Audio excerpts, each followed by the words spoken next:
सपने देखने वालों के लिए रात छोटी पड़ जाती है और उनको पूरा करने के वालों के लिए दिन छोटा पड़ जाता है। हेलो दोस्तों, स्वागत है आप सभी का आपके अपने परिवार दिवाकर स्टडी ऐप में। दोस्तों, आज की इस वीडियो में हम मध्यकालीन भारत का एक बहुत ही महत्वपूर्ण टॉपिक दिल्ली सल्तनत तुगलक वंश को हम डिटेल में डिस्कस करेंगे।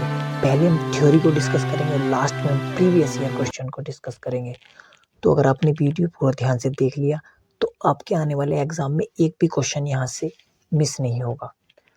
और आपको एक जानकारी बता दें कि हमने हिस्ट्री पॉलिटी को कवर कर चुके हैं। आप चाहें तो चैनल की प्लेलिस्ट में जाकर या वीडियो के डिस्क्रिप्शन में जाकर भी आप उनको पढ़ सकते हो और अपनी तैयारी को इम्प्रूव कर सकते हो। वीडियो शुरू करने से पहले आपसे विनती है, अगर वीडियो आपको पसंद आई हो तो वीडियो को लाइक करके चैनल को जरूर सब्सक्राइब करें। तो चलिए बिना देरी किए हुए वीडियो की शुरुआत करते हैं।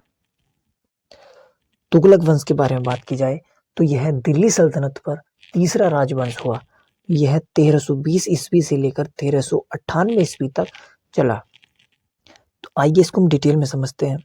गयासुद्दीन तुगलक ने 1320 ईस्वी में नसरुद्दीन की हत्या करके तुगलक वंश की स्थापना की। यानी जो दिल्ली सल्तनत पर जो तुगलक वंश का संस्थापक था वह गयासुद्दीन तुगलक हुआ। गाजी मलिक का दूसरा नाम गयासुद्दीन तुगलक था। गाजी का अर्थ है काफिरों का संहारक, यानी जो धर्म को नहीं मानते उनकी हत्या करने वाला, यानी जो इस्लाम को नहीं मानते उनकी हत्या करने वाले को काफिर का संहारक कहा जाता है। गाजी का उपनाम, यानी गाजी जो था वो मोहम्मद तुगलक का, गाजी जो था वो गयासुद्दीन तुगलक का उपनाम था। यहाँ से हमें क्या पता चला कि जो तुगलक वंश की स्थापना हुई वह 1320 ईस्वी में गयासुद्दीन तुगलक के द्वारा हुई। चलिए आगे बढ़ते हैं। बात की जाए कुछ महत्वपूर्ण टॉप बिंदु के बारे में, तो दिल्ली सल्तनत पर शासक करने वाला यह तीसरा वंश था। गयासुद्दीन तुगलक ने दिल्ली के निकट तुगलकाबाद की स्थापना की। यानी जो तुगलकाबाद की स्थापना है वह किसने की? तो गयासुद्दीन तुगलक ने की।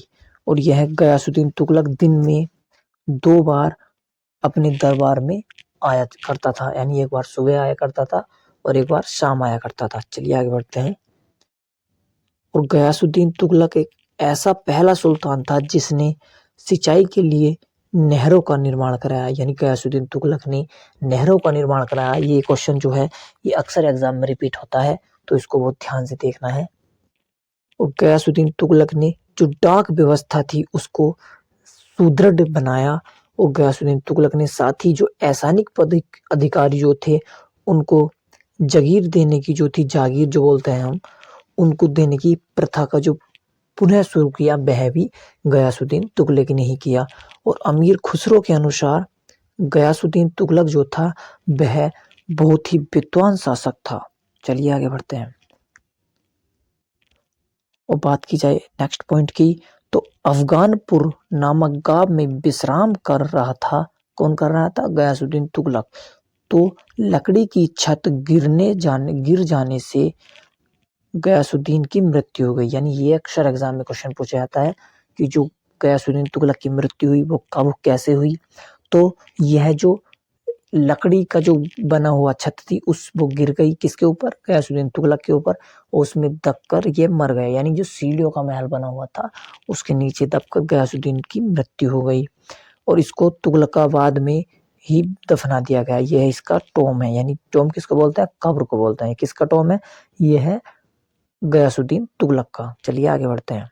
अब गयासुद्दीन तुगलक के बाद नेक्स्ट अधिकारी कौन हुआ इनका? कौन?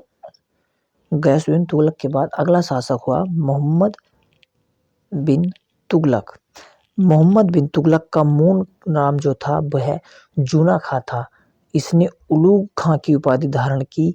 यह गयासुद्दीन तुगलक का ही पुत्र था। यानी जो मोहम्मद बिन तुगलक था वह गयासुद्दीन का पुत्र था और जूना खां इसका उपनाम था। मोहम्मद बिन तुगलक को कई नाम से संज्ञा के साथ जोड़ा जाता है, जैसे अंतर विरोधियों का विस्मयकारी मिश्रण, रक्त का प्यासा व परोपकारी आदि नाम से यह जाना जाता था। मोहम्मद बिन तुगलक के शासन काल के बारे में बात की जाए तो यह 1325 ईस्वी से 1351 ईस्वी तक चला। यानी पहला शासक कौन हुआ? गयासुद्दीन तुगलक, कौन वो है संस्थापक था। दूसरा हुआ मोहम्मद बिन तुगलक। चलिए मोहम्मद बिन तुगलक के बारे में आगे जानते हैं कुछ और बातें। मोहम्मद बिन तुगलक, उसकी जो योजना थी उसकी वजह से वह बुद्धिमान मूर्ख राजा कहा जाता था। आइए कौन कौन सी कुछ कार्य ऐसे हैं जिनसे वह मूर्ख कहा गया, यानी जो बेचारे ने कहा तो कुछ अच्छा और हो गया उल्टा। सबसे पहले इसकी योजना थी राजधानी परिवर्तन। तो इसने राजधानी दिल्ली से देवगिरी स्थानांतरित कर दी, या देवगिरी महाराष्ट्र का नाम दौलताबाद रखा। और दूसरी यह इसने जो सांकेतिक मुद्रा का प्रचलन किया, यह भी इसको बहुत गलत बैठा। यानी इसने मुद्रा इस प्रकार की बनाई ये जो घर घर में नकली छपने लगी। फिर इसने ऐसा फरमान जारी कर दिया कि जो नकली मुद्रा है वह राजकोष में जमा कर दे और उससे असली ले जाए। तो इससे और ज़्यादा नकली मुद्राएं का प्रचलन होने लगा। तो चलिए आगे बढ़ते हैं, अगली नेक्स्ट जानते हैं। मोहम्मद बिन तुगलक ने जो दोआब क्षेत्र में वृद्धि कर दी और उसी समय पर दोआब जो क्षेत्र थे उसमें सूखा व अकाल पड़ गया और किसान और जमींदार ने इसका विरोध जमकर किया। तो यह सुल्तान की ये योजना भी असफल हो गई। अब बात दोआब क्षेत्र की है। तो ये जो दोआब क्षेत्र है ये होता क्या है? जिस प्रकार से नदी आती है और जिन नदियों की जो साइडों में जो ये जमीन होती थी इसको बोलते हैं दोआब क्षेत्र। तो यह बहुत उपजाऊ मानी जाती थी, यानी जो नदियों का पानी आता था और यह इनमें निकल जाता था तो सिंचाई के लिए आवश्यकता होती थी। और जितने भी यानी जो कृषि के लिहाज से देखी जाए तो ये जो क्षेत्र था ये बहुत ही महत्वपूर्ण था। तो ये वाली योजना भी इसके बेचारे की असफल हो गई। चलिए आगे बढ़ते हैं।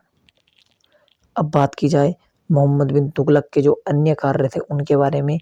तो मोहम्मद बिन तुगलक ने कुएं खोदने, बीज, हल खरीदने के लिए जो कृषि ऋण था वह भी दिया। भाई जब सूखा पड़ गया तो भाई इसने राहत कार्य भी किए। और उसके लिए इसने दीवान ए अमीर कोही नामक एक कृषि विभाग की स्थापना की। जो कौन था? ये ऋण दिया करता था और जो जरूरत का सामान था वह दिया करता था। मोहम्मद बिन तुगलक के समय जो लगान लिया जाता था वह 1/2 लिया जाता था। चलिए आगे बढ़ते हैं। और मोहम्मद बिन तुगलक ने जो सतपाल बांध था, बिजली व महल तुगलकाबाद के समीप जो आलियाबाद नामक दुर्ग था वह भी मोहम्मद बिन तुगलक ने बनवाया। और मोहम्मद बिन तुगलक शेख जो फरुद्दीन थे पर ए गज के नाम के जो जाने जाते थे, उसके जो पुत्र हुए शेख अलाउद्दीन का वह शिष्य था। यानी जो मोहम्मद बिन तुगलक था वह शेख अलाउद्दीन का शिष्य था। और उसने शेख निजामुद्दीन औलिया के कब्र का निर्माण भी कराया। चलिए आगे बढ़ते हैं। यानी जो सिंध क्षेत्र में स्थित है में हुए एक विद्रोह का दमन के दौरान मोहम्मद बिन तुगलक क्या हो गया? बीमार हो गया। और जब बीमार हो गया तो 20 मार्च 1351 ईस्वी में इसकी मृत्यु हो गई। और इसकी मृत्यु पर बेचारे के इतिहासकार क्या लिखते हैं कि उसकी मृत्यु पर जो अब्दुल कादिर बदायूं के अनुसार कहा गया कि सुल्तान को प्रजा से और प्रजा को सुल्तान से मुक्ति मिल गई। तो यहीं पर बेचारे का जो मोहम्मद बिन तुगलक था इसका शासनकाल डी एंड होता है। इससे इतने ही क्वेश्चन पूछे जाते हैं एग्जाम में। तो चलिए नेक्स्ट शासन के बारे में जानते हैं। मोहम्मद बिन तुगलक के बाद हुआ फिरोज शाह तुगलक। तो मोहम्मद बिन तुगलक की मृत्यु के बाद फिरोज शाह तुगलक 1351 ईस्वी में गद्दी पर बैठा।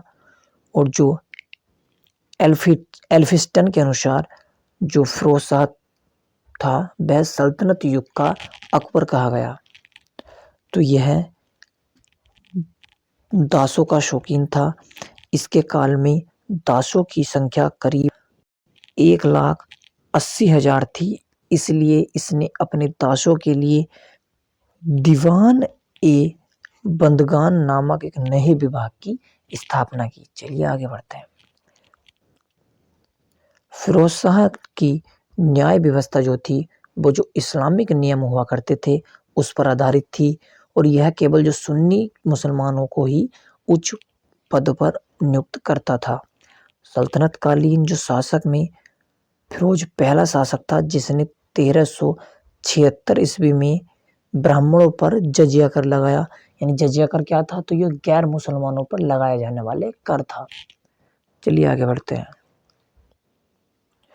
फिरोज शाह तुगलक के द्वारा कराए गए कुछ कार्य को जानते हैं। तो इसने 300 नगरों की स्थापना की, किंतु फिरोज शाह को दिल्ली में स्थित जो कोटरा नगर बहुत ही पसंद था, तो इसने यमुना नदी के किनारे स्वयं इसकी स्थापना की। फिरोजाबाद दिल्ली में जो 7 शहरों में थे उसमें 5वां माना जाता है। इसने जो मौर्यकालीन शासक हुए उसके जो अभिलेख थे, स्तंभ अभिलेख, उसको मेरठ व टोकरा से प्राप्त करके इसने दिल्ली लाकर उनको स्थापित कराया। चलिए आगे बढ़ते हैं। फिरोज शाह के काल में जो कुतुब मीनार की 4थी मंजिल की हानि पहुंची थी, जिस पर फिरोज ने 4थी मंजिल के स्थान पर 2 और मंजिल का निर्माण कराया, जिसके तहत अब कुतुब मीनार में 5 मंजिल हैं। यानी पहली, दूसरी, तीसरी, चौथी और 5वीं। यानी कुतुब मीनार में अब 5 मंजिल हैं। पहले कितनी थी भाई? 4 थी। चलिए नेक्स्ट पॉइंट देखते हैं। इसने 5 बड़ी नहरों का निर्माण कराया, जिसमें यमुना नदी से हिसार तक वाली नहर 150 मील लंबी थी। चलिए आगे बढ़ते हैं। अब सितंबर 1388 में फिरोज शाह की मृत्यु हो जाती है। फिरोज शाह की मृत्यु के बाद तुगलक वंश का जो पतन होने लगता है, और इसी के साथ जो इनका नेक्स्ट शासक हुआ और अंतिम शासक हुआ वो नसरुद्दीन मोहम्मद तुगलक इस वंश का अंतिम शासक था। तो अब तक हमने जो तुगलक वंश से जितने भी इंपोर्टेंट क्वेश्चन बन सकते थे उस सभी थ्योरी को कवर किया। अब हम जो पिछले एग्जामों में आए प्रश्न हैं उनको डिटेल में डिस्कस करते हैं। पहला क्वेश्चन है, गाजी मलिक किस वंश का संस्थापक था? तो जैसा हम अभी पढ़ के आए हैं, यह तुगलक वंश का संस्थापक था। कौन? गाजी मलिक। नेक्स्ट क्वेश्चन है हमारा, खिलजी वंश के जो अंतिम शासक नसरुद्दीन खुसरो की शाह की जो हत्या कर गाजी मलिक ने कब तुगलक वंश की स्थापना की? तो हम जैसे अभी पढ़ के आए हैं, तो 8 सितंबर 1320 ईस्वी में तुगलक वंश की स्थापना हुई। चलिए आगे बढ़ते हैं। अब ये क्वेश्चन आपका टेस्ट का, इसका आंसर आपको कमेंट बॉक्स में बताना है। गयासुद्दीन तुगलक की मृत्यु कैसे हुई? इसका आंसर आपको कमेंट बॉक्स में बताना है। अगर वीडियो आपको पसंद आए तो वीडियो को लाइक करें, चैनल पर नए हो तो सब्सक्राइब करें और अपने यार दोस्तों को इसको शेयर करें।